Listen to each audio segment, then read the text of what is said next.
Welcome to the ABP podcast on the Enneagram, where we ask big questions about small numbers. ABP stands for Awesome Blossom Possum, made up of me, Brennan Boyer, Myah, insert last name, and Bella Johnson. Myah Davidson. Thanks, Brennan. Good one. Yeah. And then for future episodes, we'll usually do like a rock, paper, scissors kind of thing to decide who will go first. But since today's just kind of an intro, we're going to just talk randomly. Yeah, okay, so let's all take turns introducing ourselves then. So I'll start. My name is Bella. I am a sophomore here. I'm a digital media major with a focus in photography. And my Enneagram type is 9 Wing 8. My name is Brennan Boyer. I am a sophomore and I am in audio engineering. And my Enneagram type is a 4, but every time I take the test, it always puts me a little bit on like the 2 for some reason, but I don't know. It's fun. All right. I am Myah Davidson. I am a freshman this year at Greenville. My major is digital media. I don't really know what I want to do with that yet. And my Enneagram type is an 8.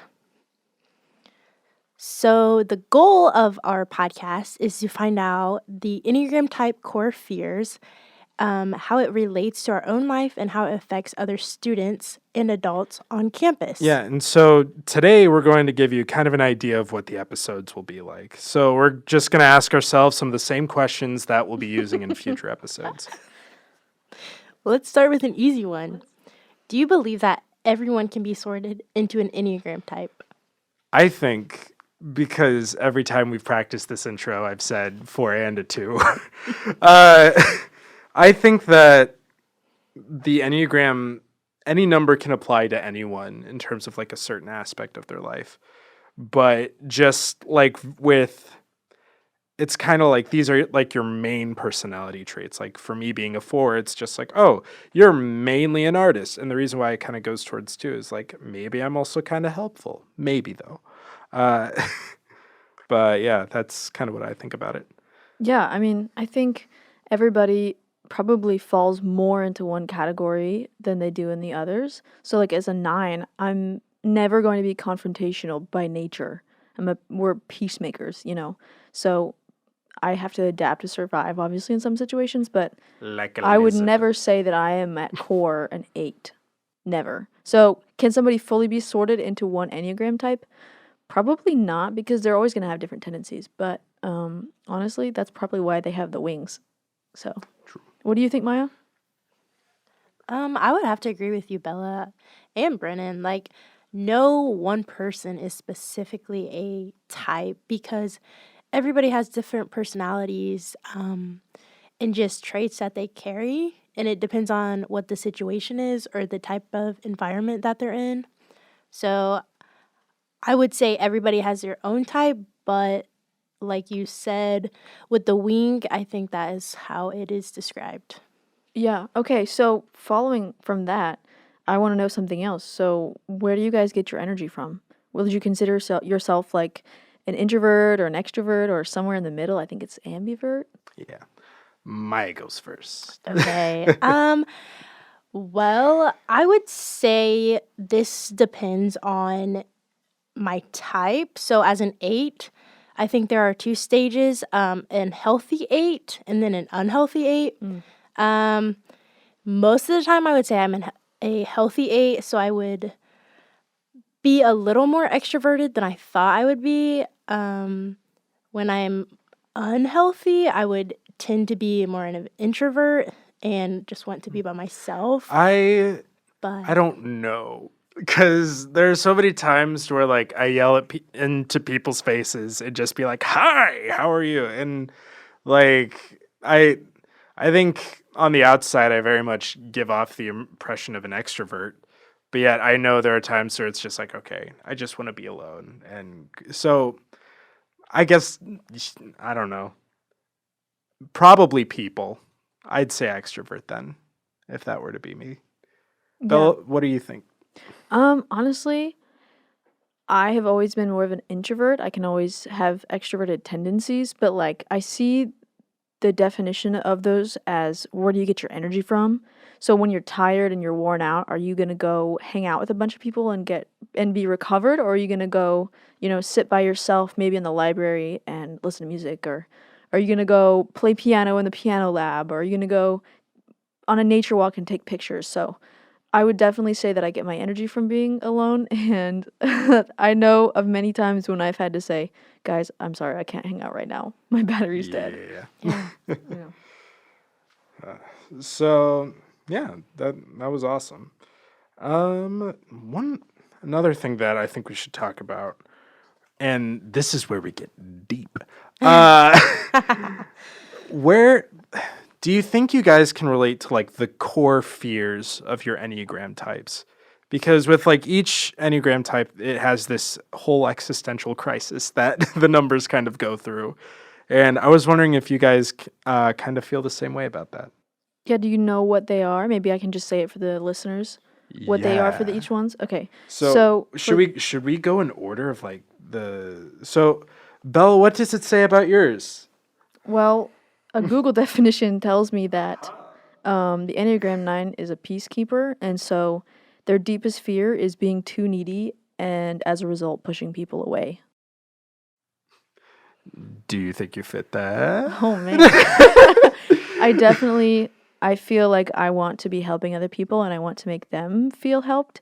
And so honestly, that actually kind of hits pretty deep. Like I would definitely say that I always feel uncomfortable asking for help.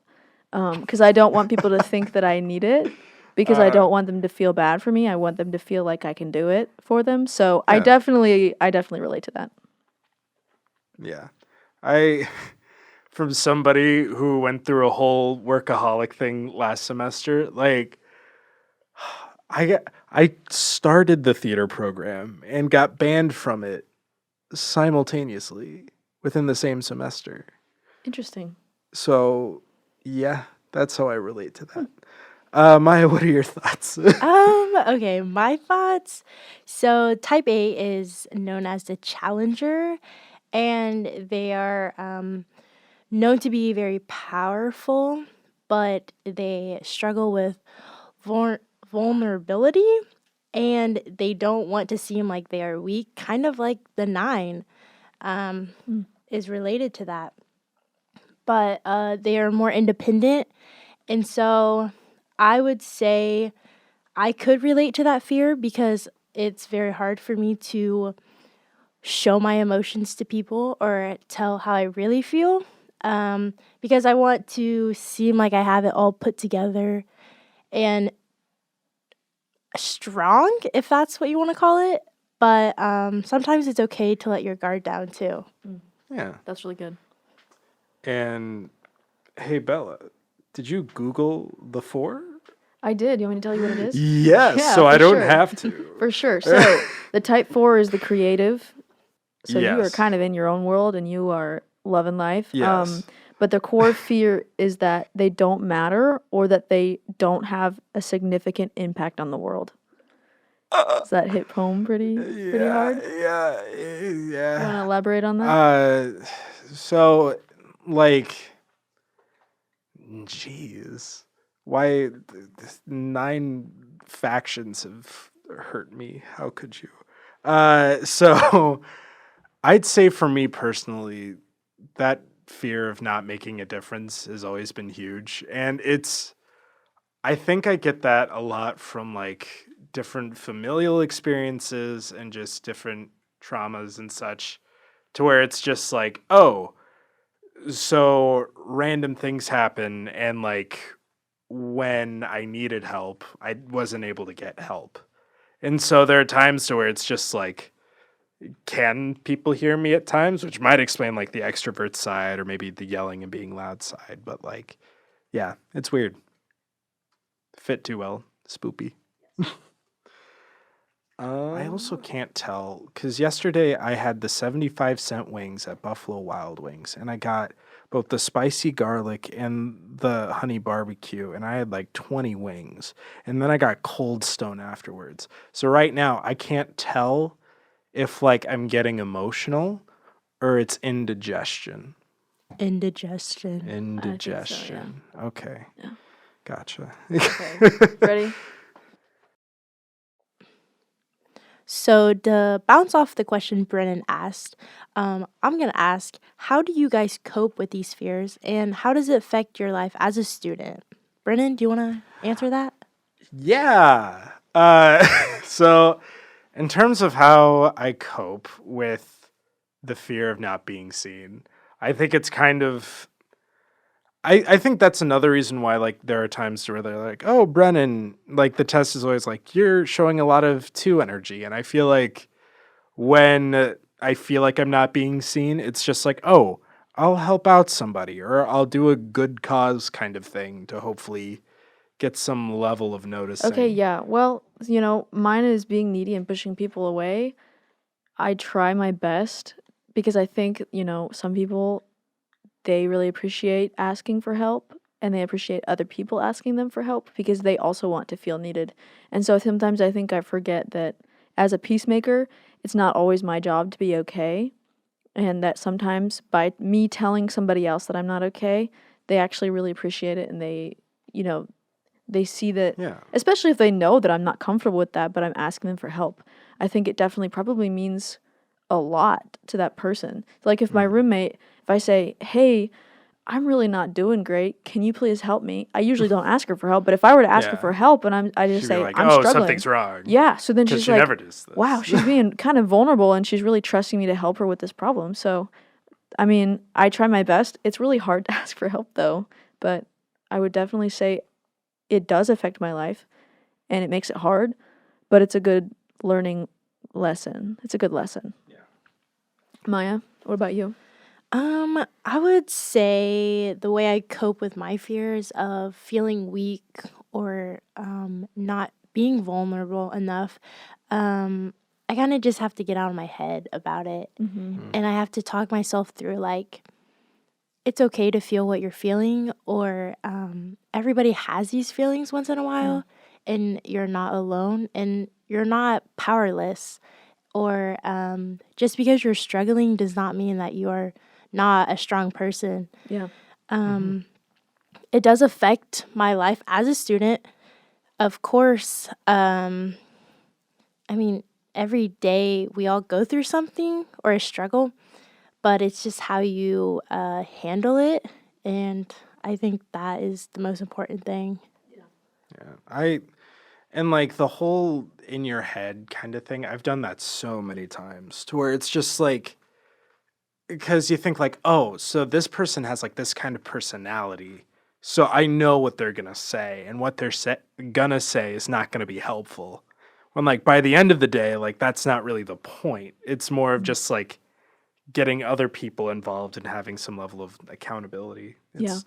But Hey, one more question before we end. So boundaries, they're hard to set and they're hard to maintain. So in a campus, when you're constantly being asked, hey, can you do this for me? Or you're presented with opportunities, your friend's like, hey, it's 5 a.m., let's go get Waffle House or, something like that. Do you, as a person and as your Enneagram type, do you find it hard to set boundaries, and how has that affected your school life so far? I would have to say, as an 8, we're actually kind of strong in setting our boundaries. And if we don't want to do something, we don't have a problem with saying no, as some Enneagrams do have issues saying no, like maybe a 9. Whoa, whoa, whoa, whoa, hold on. Ha! Not a bad thing at all. But as an Chaps. 8, I would say I know my limit, and whenever I've reached it, I don't want to go further, or it just becomes unhealthy for me and also that other person. What about you, Brennan? Super difficult. Because what happens is like there are so many moments to where it's just like, well, I don't want to miss out. Like if my friends are doing something, then it's just like, oh, like I want to get involved, and it's yeah. And then there's so many different times, which I think kind of goes into the not being seen kind of category, is to where it's just like, oh, somebody needs help or they need somebody to do this thing. And a lot of it is learning how to just say, well, somebody else can do it, and it's I think I'm doing a lot better this semester, but it's still hard at times. Yeah. I've got to say that I relate to that. It's really hard to say no because you don't want to disappoint those people, especially as a type 9 peacemaker. I don't want somebody to think that I don't want For I the always, audio audience, I'm worried. I'm pointing a finger at Bella Thank in you. a childish manner. Appreciate it. No problem. As a 9, I'm always worried that people are mad at me or that they think I don't like them based on what I say. So sometimes I'm worried if I say no, they're going to think I hate them. But I have to remember that I can say no in a nice way, you know? So like you, Myah, I've learned that I have my limits, and I've seen what happens if I go past those limits, if I keep saying yes to things. Like, Yeah, you kind of go on a burnout a little bit. yeah, 100%, 100%. Those are And then it's fun. like somebody asks you something and your answer is just no.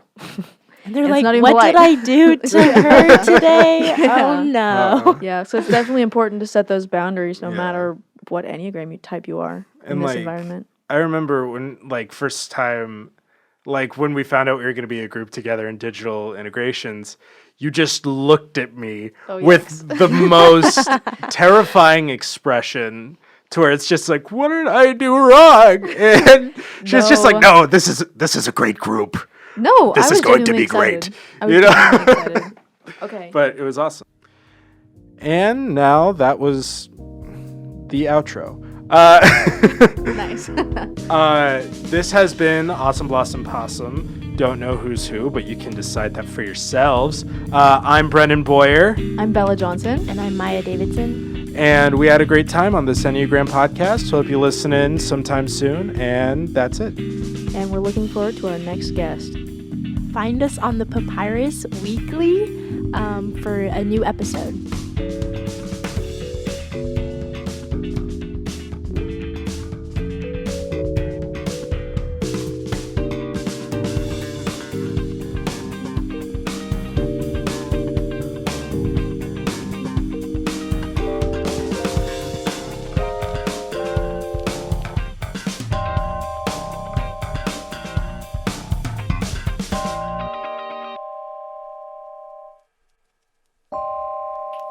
Done. Da-da-da-da-da. Clap on 3. Ready? 1, 2, 3. Nice. Okay, perfect.